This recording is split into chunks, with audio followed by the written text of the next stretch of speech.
오늘 선을 행하는 것을 놓치지 말라, 이런 제목으로 여러분에게 전할 텐데, 이 말씀을 전하면서 바라기는 여러분들의 신앙적인 이런 고민, 나를 향한 하나님의 뜻이 무엇일까, 또 하나님이 어떻게 해야만 참 기뻐하실까라고 하는 고민을 가진 분들에게 오늘 말씀이 또 하나의 귀한 영감이 되어서 여러분들의 신앙생활을 하는 데 있어서 도움이 되시고, 또 영적인 방황이 있었다면 그 방황을 끝낼 수 있는 그러한 기회가 되기를 주님의 이름으로 축복합니다. 우리 요즘에는 많은 단어들이 새롭게 막 나와서요, 그 신조어들을 공부하지 않으면 도대체 따라갈 수가 없을 만큼 신조어들이 많이 쏟아져 나오고 있습니다. 컴퓨터 용어는 물론이지만 또 일반적인 용어들도 많이 쏟아져 나오는데, 그 중에 하나가 혹시 여러분 이런 단어를 들어보셨는지, 램프 증후군이라고 하는 단어입니다. 램프 증후군. 이 말은 우리 요술 램프에서 예전에 이렇게 램프를 문지르면 그 진이라고 하는 거인이 나와가지고 손을 이렇게 해가지고서는 주인이 뭘 원하십니까? 이렇게 물으면 또 그 램프의 주인이 자기가 원하는 것을 말했을 때에 그 진이가 다 들어주지 않습니까? 거기에서 나온 용어인데요. 이를테면 아직 일어나지도 않을 여러 일들을 상상해서 그것을 가지고 걱정하고 고민하고 하는 그러한 모습들, 그러한 병과 같은, 병은 아니지만 그런 것을 일컬어서 램프 증후군이라고 말합니다. 근데 그 말이 어느 정도 일리가 있기는 있다라는 생각이 듭니다. 일반적인 사람들이 우리 사건, 사고들이 많이 일어나지 않습니까? 그러니까 이 매스미디어에서 그걸 얼른 퍼져나르고 하다 보니까 그 소식들이 빨리 우리 정보에 들어오게 됩니다. 그리고 그 정보를 우리가 접하게 됩니다. 그러다 보니까 나도 모르게 그런 사고가 나지는 않을까라고 하는 근심과 걱정을 가지고 살아가는 것 같아요. 고속도로를 달리다가 보면 큰 차가 옆에 있으면은 그 큰 차, 예전에는 아무 생각 없이 지나다니곤 했었는데 왠지 모르게 큰 차와 좀 떨어져서 가려고 하는 그런 마음이 생겨나는 것도 그런 종류 중에 하나인 것 같아요. 뉴스에서 한번 뭔가요? 이 큰 철덩어리, 이거 뭐라고 그러죠? 이게 떨어져가지고, 큰 철코인 저게 떨어져서, 운명을 달리하신 분이 있었죠. 그걸 보고선 상당히 충격을 받았어요. 운전을 잘못한 것도 아니고, 그렇다고 해서 그분이 이 운전을 험하게 한 것도 아닌데 그 철코인이 떨어져서 운명을 달리했다라는 그 뉴스를 접하고 나서는 나도 모르게 잘못 큰 차 옆에 갔다가는 일을 당할지도 몰라 하는 생각이 있는 것 같아요. 그러니까 각종 사건, 사고에 우리 대한민국 국민들이 노출이 되면서 자신도 모르게 내가 오늘 퇴근길에 무슨 일이 생겨나지는 않는 걸까? 그리고 더 큰 사고를 보면서 나에게도 그런 일이 닥치지 않을까? 예전에는요, 이 뻥튀기 과자 그 뻥뻥 소리가 나면 왠지 모르게 좀 이렇게 향수해졌었거든요. 근데 그 소리가 요즘은 잘 들리지도 않습니다만 뻥 소리 나면 나도 모르게 깜짝깜짝 놀랍니다. 그것도 역시 램프 증후군 중에 하나라고 하는 거죠. 어떤 사건이나 사고가 내게도 아직 닥치지는 않았음에도 불구하고 수시로 그 사건, 사고를 꺼내보면서 나도 이런 사고를 당하지 않을까 걱정하는 현상을 일컬어서 램프 증후군이라고 말합니다. 여러분, 내가 직접 겪지는 않았지만 그 대리 외상을 겪는다는 거죠. 그래서 사건이 생기고 나면 우리나라 통계에도 보면 큰 사건이 났을 때 외식업계가 그만큼 줄어든다고 그래요. 그만큼 위축된다고 하는 거죠. 남녀 1947명을 대상으로 해서 당신들의 고민이 무엇입니까? 어떤 게 가장 고민거리가 됩니까? 라고 했을 때 나는 고민 없이 살아갑니다 라는 친구가 한 명도 없었습니다. 복수로 선택할 수 있도록 그렇게 설문지를 작성해서 당신은 고민이 있습니까? 그렇습니다. 당신이 가지고 있는 고민은 어떤 겁니까? 라고 하는 설문조사를 펼쳤는데, 이 설문조사를 보면서 우리 젊은이들이 많은 고민거리를, 다양한 고민거리를 가지고 살아가는구나 하는 것을 알 수 있었어요. 첫 번째는 무엇을 준비해야 할지 모르는 막연한 미래, 노후가 걱정이 된다고 하는 거죠. 48%. 얼마나 벌어야만 내가 결혼을 준비할 수가 있고 그나마 살아갈 수가 있는 걸까? 46%. 내가 취업이 과연 될 수 있을까? 38%. 내가 지금 인간관계를 잘하고 살아가는 걸까? 아닌 것 같은데, 이렇게 살아가는 건 아닌 것 같은데 33%. 내가 지금 이렇게 직장을 다니고 있는데 내 직장은 정말 괜찮은 걸까? 사람들이 내 직장을 볼 때에 우습게 여기지는 않은 걸까? 23%. 나는 언제쯤 연애할 수 있는 걸까? 연애하자니 내가 자금이 부족하고, 그리고 안 하자니 결혼할 수가 없을 것 같고, 이거 어떻게 해야 되나? 19%. 아이들을 키우는데 내가 아이들을 잘 키우고 있는 걸까? 저 집은 이런 학원도 보내고, 저 집은 저런 학원도 보내고, 여러 각종 이름도 처음 들어보는 그런 학원을 다니고 있는데 우리 일은 이렇게 아이들을 그냥 방임해도 되는 걸까? 8%. 내가 다니고 있는 직장에서 연봉이 내년에는 올라갈까? 8% 역시. 그리고 고용이 불안해서 지금은 저분이 이제 회사를 떠나게 되었지만 다음에는 내 차례가 될지도 몰라. 5%. 여러분, 20대에 살아가는 청년들이 얼마나 다양하고 그리고 많은, 그리고 그러한 고민 가운데 그들이 눌려 있는지 조금 느낄 수 있는 대목입니다. 이러한 현대인들을 향해서 우리 예수님의 가르침은 참 단순 명료합니다. 예수님의 말씀은 참 단순하면서도 명료합니다. 우리에게 말씀합니다. 얘들아, 마태복음 6장 27절에 너희 중에 누가 염려함으로 그 키를 한 자라도 더할 수 있겠느냐? 여러분들 가운데 나 키 안 커서 고민인데요 하는 분들이 염려하고 조금 그것에서 골똘하면 키가 조금씩만 커진다고 그러면 여러분 고민을 좀 하십시오, 이렇게 말할 수 있을 것 같아요. 그런데 성경은 말합니다. 누구나 할 것 없이 염려한다고 해서 키 크는 사람 봤니? 라고 하는 말씀이에요. 마태복음 6장 34절, 내일을 위하여 염려하지 말라. 내일 일은 내일이 염려할 것이요. 여러분, 이 말씀 가지고 수많은 주석가들이 이것이 좀 난해구절이라 이렇게 이야기를 하거든요. 내일은 내일이 염려할 것이요. 이게 무슨 말일까? 많은 그러한 해석이 있습니다만 저는 이 말씀은 개인적으로 분명하다는 생각이 듭니다. 내일 일은 내가 염려하는 것도 다른 사람이 염려하는 것도 아니라 내일 일은 내일이 염려하라. 다시 말하면 내일의 주체는 내가 될 수 없어요, 아직은요. 그것이 오늘이 될 때까지는 내 것이 아니거든요. 그러니까 내일 일은 내일이 염려가 해야지 네 것도 아니면서도 왜 네가 염려하느냐라는 말씀으로 저는 생각하고 있어요. 여러분, 이렇습니다. 어떻게 보면 이 성경 말씀은 좀 딱딱해 보이기도 하고 또 우리와는 좀 거리가 먼 듯한 느낌일 것 같아서 이 말씀을 우리 한번 나눠보도록 하죠. 우리 인생 만사는 세옹지마다라는 이야기를 잘 아실 겁니다. 어느 중국의 변방에 있는 노인의 일이었습니다. 이 노인이 아들과 함께 말 한 마리를 키우면서 살아가는 분이었었어요. 중국은 넓다 보니까 말이 없으면 움직이지도 못하는 그런 시골에 살았었는데 유일한 재산이었는데 어느 날 이 말이 도망을 간 거예요. 얼마나 마음이 아픈지.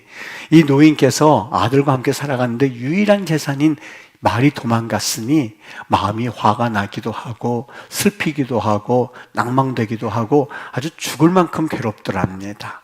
며칠을 그렇게 하고 지났는데 그 말이 새로운 말을 데리고 같이 친구로 온 게 아니겠습니까? 이 노인이 너무너무 기뻤었던 거예요. 그렇구나. 네가 네 친구를 데리러 그렇게 나갔었던 거구나. 갑자기 과거의 실망과 좌절과 낭망은 온데간데 사라지고 그 말을 보면서 쓰다듬으면서 너무 기뻐했습니다. 하나는 자기가 타고 새로운 말은 아들한테 주면 됐었거든요. 그래서 아들한테 그 말을 줬습니다. 근데 아들이 그 말을 타고 놀다가는 아직 길들여지지 않은 말이다 보니까 거기서 떨어져서 다리를 다쳤던 거예요. 다리를 절게 되었던 거죠. 멀쩡한 아들이 다리를 다치니까 그 노인이 얼마나 마음이 또 상했겠습니까? 그 말이 새로운 말을 데리고 오더니만 내 아들, 멀쩡한 아들, 하나밖에 없는 아들 불구로 만들었구나. 그러면서 너무 마음이 시luc해졌어요. 그럴 즈음에 그 마을에 전쟁이 났던 겁니다. 막 전쟁에서 청년들을 끌어가는데 작은 시골이다 보니까 모든 젊은이들이 다 전쟁터로 끌려가는데 자신의 아들만 끌려가지 않았던 거예요. 왜요? 불구여서. 그래서 그 나라에서는 그 자녀를 끌고 갈 수 없었던 거죠. 나중에 전쟁이 끝났을 때 그 동네의 젊은이들 모두 전사했다고 하는 그런 통지를 받게 됩니다만은 유일하게 자신의 아들만은 살 수가 있었습니다. 전쟁에 끌려가지 않았기 때문에요. 그래서 세옹지마라는 말을 사용했습니다. 오늘은 폭우가 쏟아져서 그래서 날씨가 어둑어둑하지만 내일은 쨍쨍한 햇살이 비칠지 누가 알겠습니까? 그래서 지혜로운 사람은 햇빛이 비치는 날에는 햇빛을 받으면서 비가 내리는 날에는 쏟아지는 비를 맞으면서 겸허하게, 겸손하게 하루하루를 살아간다고 합니다. 오늘 본문에 보면 그 내용이 우리에게 참 와닿는 내용이 우리에게 마음을 깊숙이 스며드는 말씀으로 전해주고 있습니다. 내일 일을 너희가 알지 못하는도다. 그렇죠. 여러분 내일 어떤 일이 날지 아는 분 있습니까? 너희 생명이 무엇이냐? 너희는 잠깐 보이다가 없어지는 안개니라. 여러분 우리를 향해서 안개라고 표현하고 있습니다. 여러분들 가운데 안개가 자욱하게 꼈다고 해서 이거 큰일 났네, 세상에 종말이 왔네, 이거 어떻게 살아가지, 이렇게 생각하는 분이 있습니까? 아니요, 없어요. 안개는 지금 잠깐 끼기는 했지만 이제 태양이 비치고 이제 조금만 날씨가 더 밝아지면 그 안개는 쉽게 없어질 것이기 때문에 그렇게 걱정하지 않습니다. 아무것도 아닌 것과 같은 것을 안개라고 표현합니다. 우리 인생이 그렇다고 하는 거예요. 그 다음에 하는 말이 그래서 우리가 살기도 하고 죽기도 하리니 너희는 이것을 가지고 자랑하지 말아라, 이렇게 말을 합니다. 여러분 미래라고 하는 것이 내게 속해 있는 것이 아니기 때문에 그렇습니다. 그래서 우리는 걱정하거나 자랑할 것이 못 된다고 하는 거예요. 내일 일 장담할 수 있는 분은 아무도 없습니다. 내일은커녕 10분 있다가 어떤 일을 당할지 우리 아무도 모르거든요. 예레미야 9장 23절에 말합니다. 그래서 지혜로운 자는 지혜를 자랑하지 말고 용사는 용맹을 자랑하지 말고 부유한 자는 그의 부함을 자랑하지 말아라 라고 말씀을 합니다. 지혜와 용맹과 부함을 자랑하지 말라는 거예요. 1920년대 일이죠. 여러분 기억하시죠? 타이타닉 영화에도 나온 그런 제목이었는데요. 이 타이타닉, Titanic라고 하는 이 타이타닉 자체가 거대함이란 뜻입니다. 거대한, 아주 엄청난 이런 뜻입니다. 왜 타이타닉이라는 이름을 붙였을까? 호텔 직원만 500명 이상, 스태프만 400명 이상, 거기에 탈 수 있는 인원 2,400명 이상. 그러니까 총 3,000명이 넘게 그 배를 탈 수 있는 아주 어마어마한 배를 영국 아일랜드 벨파스트에서 건조를 했었던 거예요. 그걸 이제는 그 배를 타고 미국으로 건너가는데 이 배가 얼마나 거대했는지 영국 사람들의 자부심이었었어요. 그래서 이름을 타이타닉이라고 붙여놓았는데 거기에 또 하나 부제와 같은 이름을 붙입니다. 하나님도 침몰시킬 수 없는 배, 하나님도 가라앉힐 수 없는 배라고 하는 이름을 거기에 떡하니 붙인 거예요. 거대한 그런 엄청난 배를 만들었는데 하나님도 가라앉힐 수 없는 배라고 하는 부제와 같은 이름을 달려서 그래서 그 배를 출항을 시켰던 거죠. 결과는 1,500명 이상 그 배를 타고 침몰해서 1,500명 이상이 죽은 사건입니다. 어떻습니까?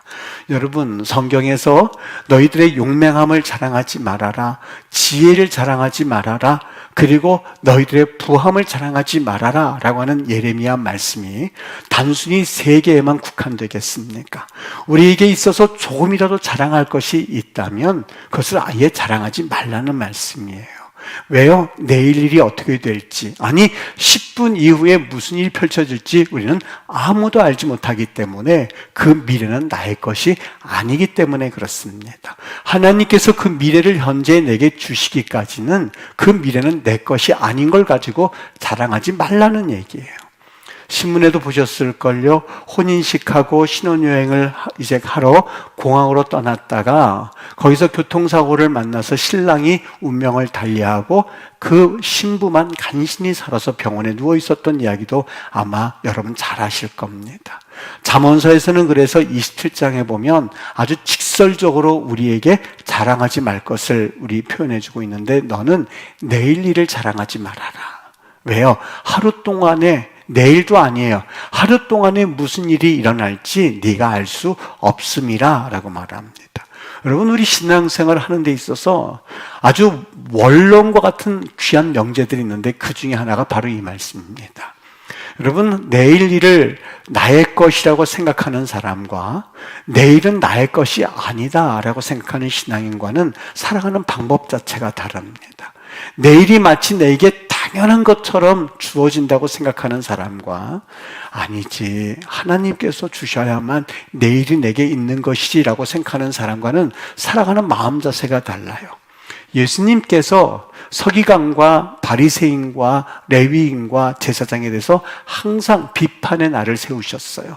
가만히 보면 그들을 미워해서거나 아니면 그들의 행위 자체를 두고 말한 것은 아니었었어요. 그 깊숙이 들어가서 보면 바로 이 원리 때문에 예수님이 책망하셨다는 것을 알게 됩니다. 그들은 어떻게 살았어요? 마치 내일이 당연히 내게 주어진 것처럼 살아가는 사람들이었었어요. 내일은 나의 것이다 라고 믿고 살았던 사람들이 제사장과 레위인이었었어요. 사마리아인의 비유 아시지요? 강도 만난 자가 옆에 누워있는데 거기에는 제사장과 레위인이 지나가고 있었어요. 그들은 이 강도 만난 자에 대해서 눈길 한번 주지 않았습니다. 왜요? 그들의 내일을 위해서, 조금 후에 있을 자신들의 종교적인 목적을 위해서 강도 만난 자가 피를 흘리든, 강도 만난 자가 지금 재정적으로 어려움을 당하든, 강도 만난 자가 지금 내 기도가 필요하든, 강도 만난 자가 지금 내 케어가 필요하든 그런 건 상관하지 않았어요. 왜요? 당연히 조금 있다 주어질 내 미래, 내 내일 때문에 그냥 지나가고야 말았었던 겁니다. 그런데 그 옆에 한 사마리아인이 지나갔는데 그 사마리아는 그렇게 하지 않았습니다. 자신의 내일을 위하여서 그래서 그 강도 만난 자를 내버리지 않았어요. 가서 포도주를, 그리고 기름을 붓고 그를 싸매 주었습니다. 그리고 그를 치료해 주었습니다. 그리고 자기 말에 태워서는 그 주막집에 데려다 주고서는 2데나리온을 주면서 그를 치료해 주기를 부탁을 했어요. 만약 그를 치료할 때 무슨 수술할 일이 생겨나든 아니면 MRI를 찍든 어떤 일이 생기든지 간에 내가 다 부담하겠다고 각서까지 쓰고 그를 내려주었습니다. 여러분, 2데나리온이 아무것도 아니라고 생각을 합니까? 그렇지 않아요. 우리에게는 아무것도 아닐지 모르겠지만 분명히 그 사마리아 사람에게는 그것이 자신이 지금까지 모았던 그러한 사업자금이었을 수도 있습니다. 사업자금의 일부였을 수도 있습니다. 아니면 그가 여행 중에 써야 할 여행 경비의 일부였을 수도 있습니다. 그에게 내일이라고 없었겠습니까? 왜 없었겠어요? 여러분, 내일이 없다고 생각하는 사람이라면 그렇게 살았겠습니까? 여러분, 당장 10분 후에 내 일이 없다고 생각한다면 이렇게 앉아 계시겠습니까? 다 내일이 보장되어 있다고 생각하기 때문에 열심히 살아가는 것 아니겠습니까? 사마리아인도 마찬가지였었어요. 그에게도 내일이 있었을 거예요. 그에게도 분명히 해야 될 일이 있었음에도 불구하고 그는 오늘 현재 하나님께서 나를 통하여서 이루실 강도 만난 자의 이웃이 되라고 하는 그 명령에 충실히 살았던 거예요. 그것이 바로 사마리아인이 칭찬받았던 이유였거든요. 여러분, 그 어떤 이들은 생각하기를 이 사마리아 사람은 정말 착한 사람이기 때문에 예수님이 칭찬하셨다. 그렇지 않아요. 우리 인생을 하나님이 우리에게 항상 말씀하신 우리 인생이 무엇인가에 대한 말씀은 너무 분명합니다. 요한복음 3장 19절 말씀, 사람들이 자기 행위가 악함으로 빛보다 어둠을 더 사랑하는 것이 우리 인간들이에요.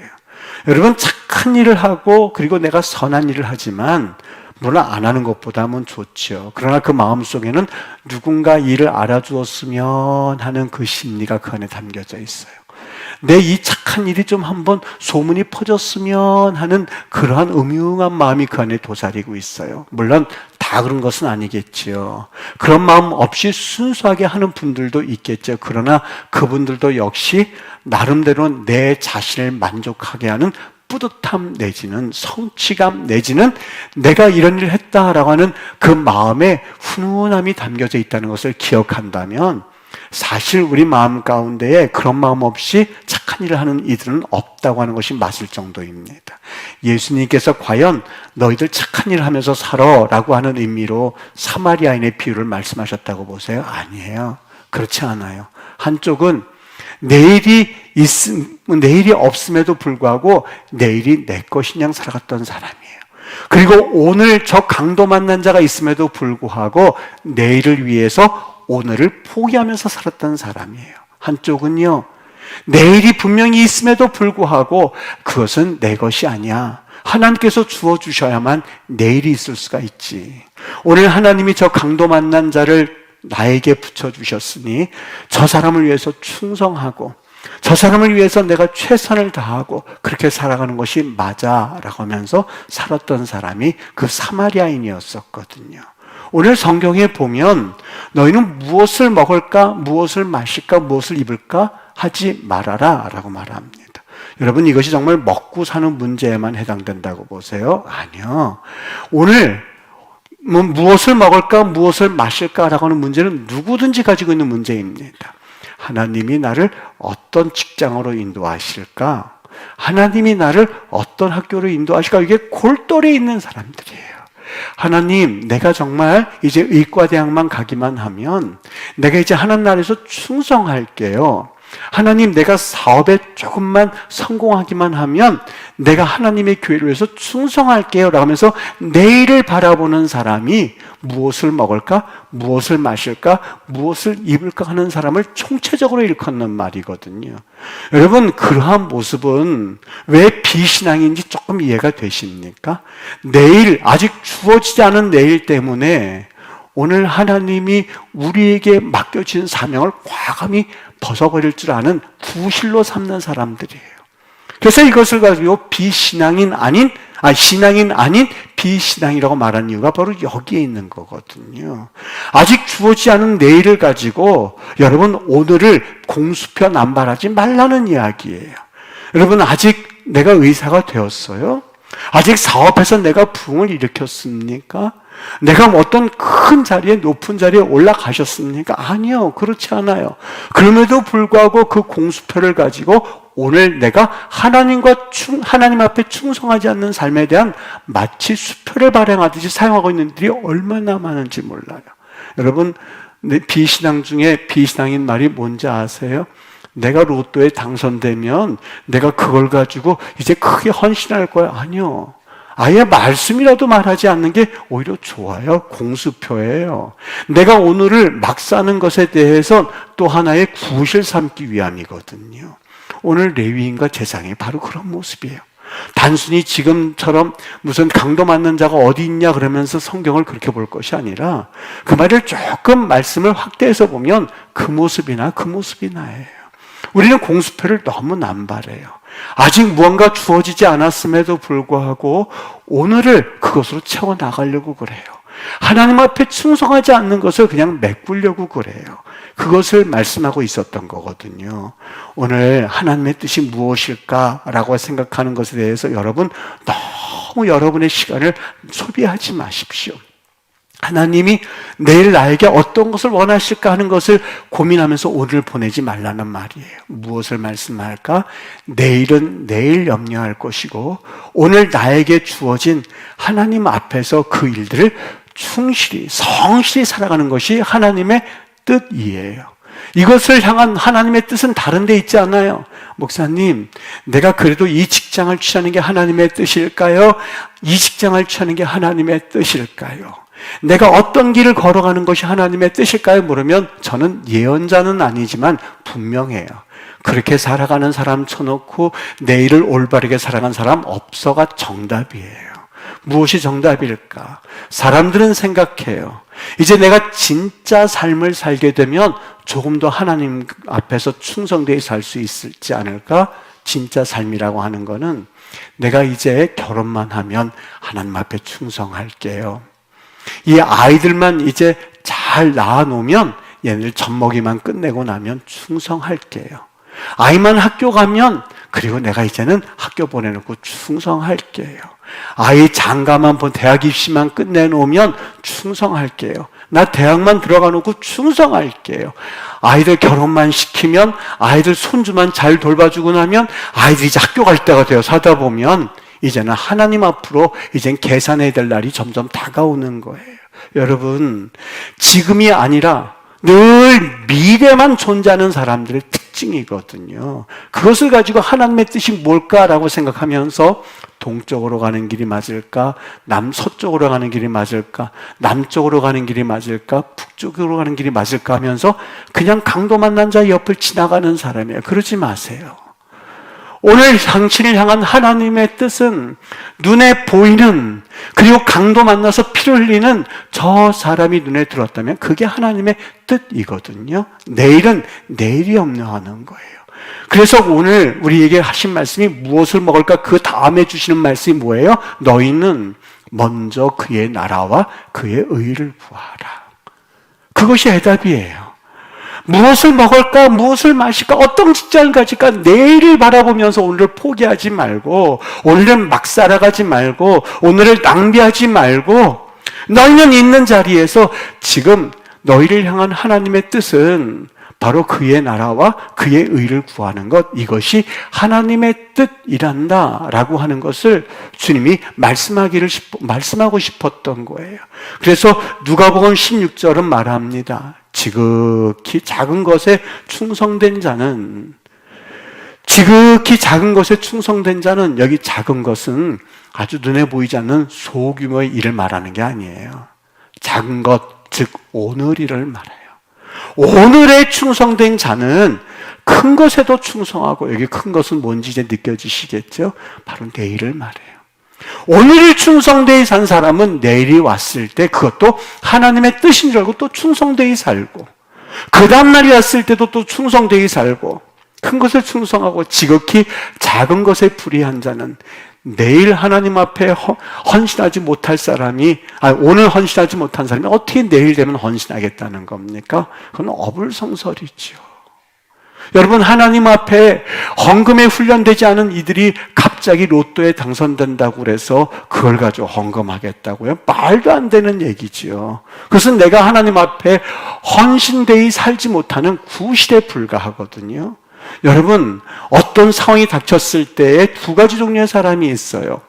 그것을 기회 삼아서 하나님을 충성되이 섬기는 사람이 있고, 그것을 기회 삼아서 하나님과 점점 멀어지는 삶이 있어요. 작은 것에 충성되라. 그것은 무슨 말일까? 내 상황에, 지금 내 삶에서 가장 하나님을 기쁘게 할 수 있는 삶을 살아가는 사람은 큰 것, 내일이 왔을 때 어떤 일이 닥치든 그것이 훈련된 사람은 하나님 앞에 충성되이 살아갈 수 있는 거예요. 막타와 훈련을 하죠, 군인들이요.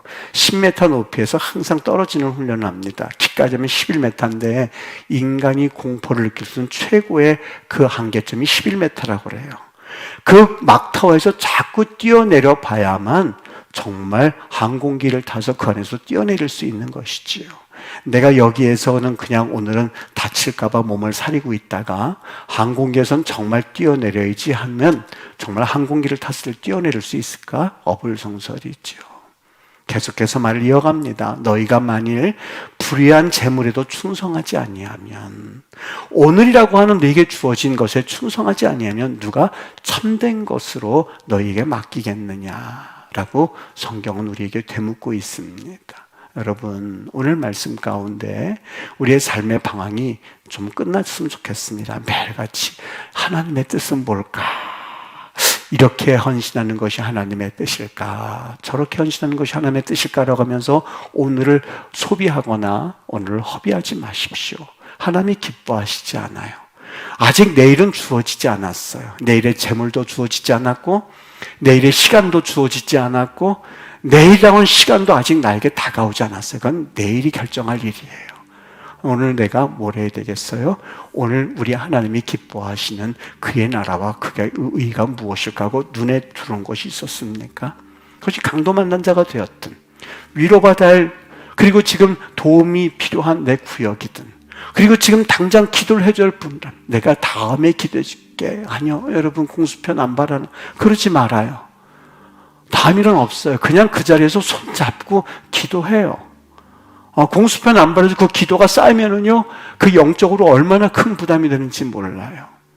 때로는 새벽에 이렇게 기도해요. 하나님, 내가 분명히 기도해 준다고 하는 분들이 있는데 지금 기억이 안 나서 막 답답해요. 하나님, 너무 죄송해요. 이제 공수편 안 바라지 않을게요. 이 시간 기도합니다. 내가 중보해 주겠다고 한 그 사람들, 이름은 기억하지 못하지만 하나님, 이 시간 주께서 그들의 기도를 들어주옵소서. 가다 보면 조금씩 기도해 주겠다고 한 분들 생각이 나기 시작해요. 그럼 생각나면 또 기도해요. 그러다 깨달은 것이 있어요. 공수편 안 바라지 말아야겠다. 이제부터는 기도해 줄게요 라는 말 대신 그 자리에서 기도해 주고, 그 자리에서 같이 울어주고, 같이 그 자리에서 그 시간을 일단 끝내야겠다. 내일 생각나면 또 기도할 수가 있겠지. 생각 안 나면 또 어쩔 수 없이 하나님의 은혜를 구해야겠지라는 생각이 요즘은 또 제 생각 속에 가득 메워지기 시작합니다. 사랑하는 여러분, 오늘 우리 하나님 말씀을 잘 기억하시고 오늘 선을 행하는 것을 놓치지 말라는 제목의 이름과 같이 하나님의 나라, 하나님의 의를 구하는 일을 절대 미루지 마십시오. 하나님의 뜻을 구하고 있습니까? 오늘을 충실히 살아가십시오. 그게 여러분과 나를 향한 하나님의 뜻입니다. 우리 하나님과 동행함으로 한 주간도 우리 주님이 나를 통해서 이루실 놀라운 일을 기대하면서 오늘 주일 충실하게 살아가십시오. 예배하고 헌신하고 하나님 찬양하고 오늘 은혜를 경험하고 하나님 앞에 매어달려 기도하고 그리고 주님의 응답을 기다리면서 주 앞에 엎드릴 때에 주님 역사하실 줄 믿습니다. 이런 귀한 은혜가 여러분과 나에게 있게 되기를 주의 이름으로 축원합니다. 기도하겠습니다.